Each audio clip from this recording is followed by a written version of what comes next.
E aí, você aí, já ouviu falar da União Soviética? Hoje em dia é só Rússia mesmo, mas na época eles tinham esse nome. Foram uns caras importantes para o mundo e grandes rivais dos Estados Unidos durante muito tempo. Causou até a Guerra Fria.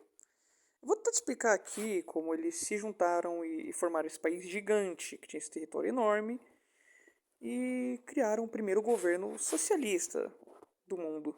No fim do século XIX, a Rússia estava bem para trás, em questão econômica e desenvolvimento no geral.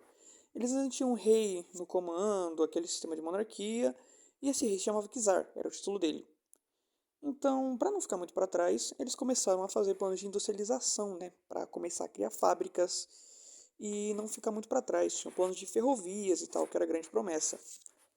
Para realizar esses planos, eles arrecadaram dinheiro tirando do povo, com muitos impostos, jogando os impostos lá no alto, coisa que rei geralmente faz mesmo, e pegando dinheiro com um banco estrangeiro. E aí, ok, começaram a fazer essas fábricas, só que precisava de pessoal para trabalhar nela.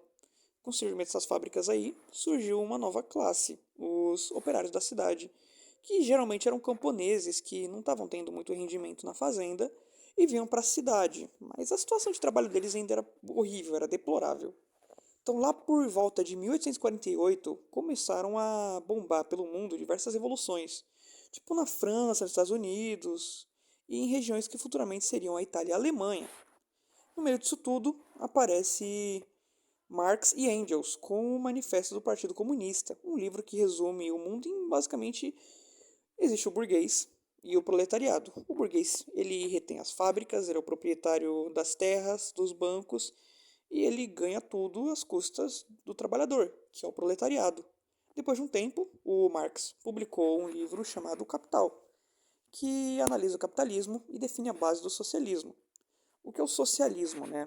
De maneira muito simples, é um sistema político e de economia baseado na propriedade coletiva, como se todo mundo dividisse os ganhos e a propriedade no geral da produção e tentando dividir de maneira igualitária. O socialismo seria quando o governo começa a distribuir esses bens para futuramente ter um comunismo.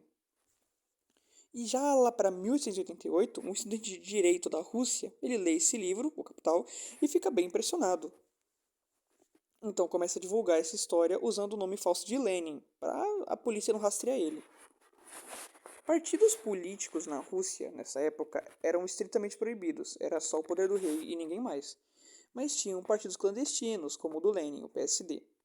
Ele foi até expulso do país por causa disso. E ele foi bem importante para o PSD, para dividir o partido entre mencheviques e bolcheviques futuramente.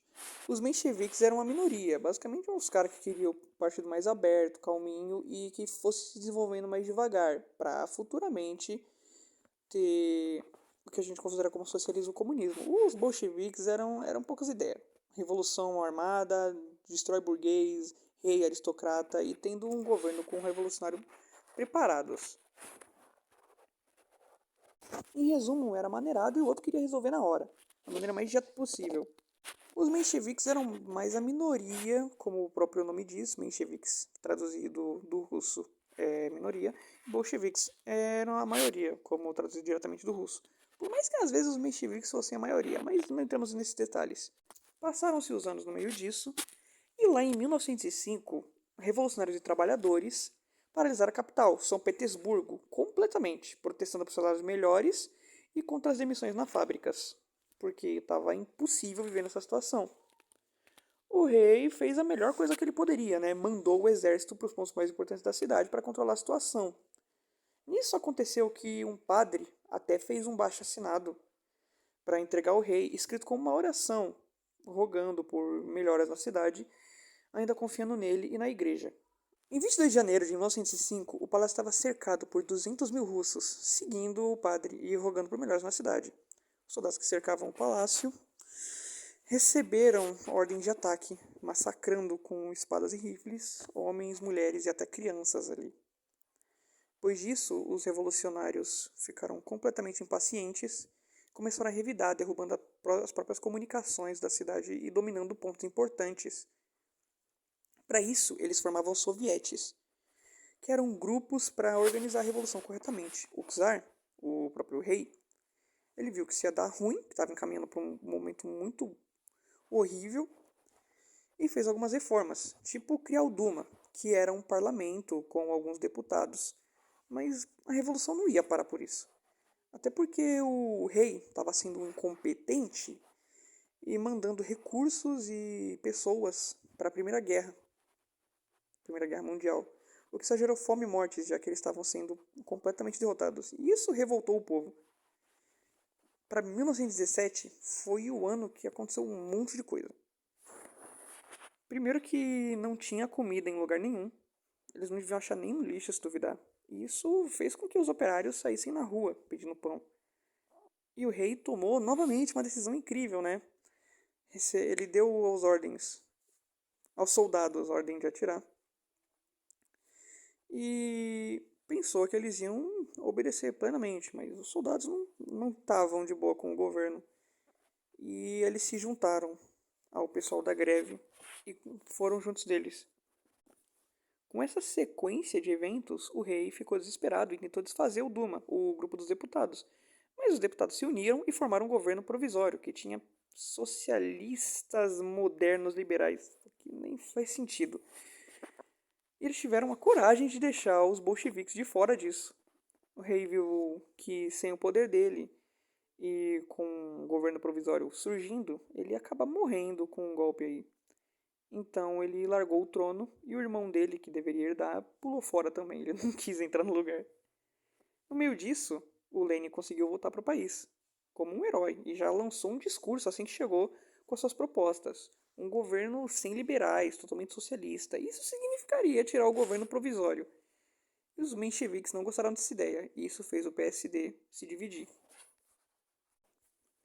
O governo provisório não tinha lá muita liberdade, principalmente porque os bolcheviques estavam conquistando a maioria pelas cidades. Mas eles fizeram reformas importantes, como liberar os partidos políticos, colocar uma jornada de trabalho de 8 horas e liberar a imprensa. De 16 a 18 de julho de 1917, os bolcheviques fizeram uma revolta armada contra o governo provisório tentando tomar o poder. Tinha muita gente lá, de soldados e trabalhadores, mas isso não foi suficiente. Eles falharam. Quem estava no poder na época era o príncipe, mas ele não queria mais. Ele estava sentindo que com essa sequência de revolta ele ia acabar igual o rei. E passou o poder para um mano aí chamado Alexander Kerensky, que tentou pacificar a situação.